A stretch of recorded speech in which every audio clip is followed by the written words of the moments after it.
The hallways of the Capitol were packed today as people came out in force to speak out against a bill that would ban certain kinds of health care for trans children. 3 News Now reporter Alex Whitney reports tonight from the Capitol. Parents want to do what's best for their kids, and for Mike Hornacek, that meant reaching out to doctors to get his daughter the best care possible. It's really best practice. I mean, American Medical Association, American Psychology Association, and many other medical associations have really said this is the best practice. This issue's been settled. Hornacek's daughter is trans and is receiving gender-affirming care. That care encompasses a number of different interventions, including psychological, medical, social, and even legal, to help affirm an individual's gender when it conflicts with what they were assigned with at birth.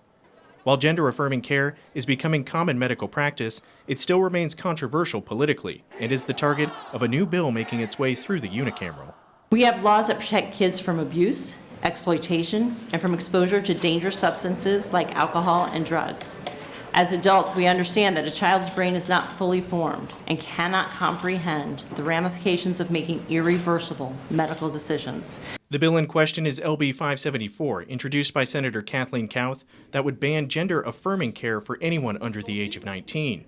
Supporters, many of which came from out of state to testify, argue that children are not mature enough to understand the consequences of gender-affirming care, and that many change their mind when they get older. At 16, the very first medical intervention I ever had was a double mastectomy. And a few months later, I was put on cross-sex hormones, both through UNMC. A large crowd of those in opposition packed the rotunda to rally against the bill on Wednesday, and lines to testify against the bill stretched through the halls of the Capitol. And trans people keep telling us that it's not going anywhere, that the attacks are getting worse, and it's time for us to listen. For Mike, the passage of LB 574 would mean the end of his family's time in Nebraska. Hornacek says his daughter needs the care and support that she is receiving, and if Nebraska takes that away, they'll find somewhere else to live. We don't have a choice.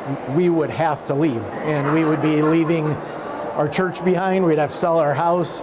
I'd have to leave a nonprofit corporation that I've spent the last 13 years building. People just want to be included, want to be part of their community, want to be welcomed. In Lincoln, Alex Whitney, 3 News Now.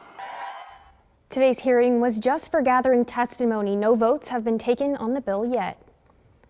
There was fierce opposition from LGBTQ advocates and medical professionals at a rally before the hearing. The rally was led by Nebraska's 2 openly LGBTQ senators, John Frederickson and Megan Hunt. They promised to continue to fight for trans rights in the state.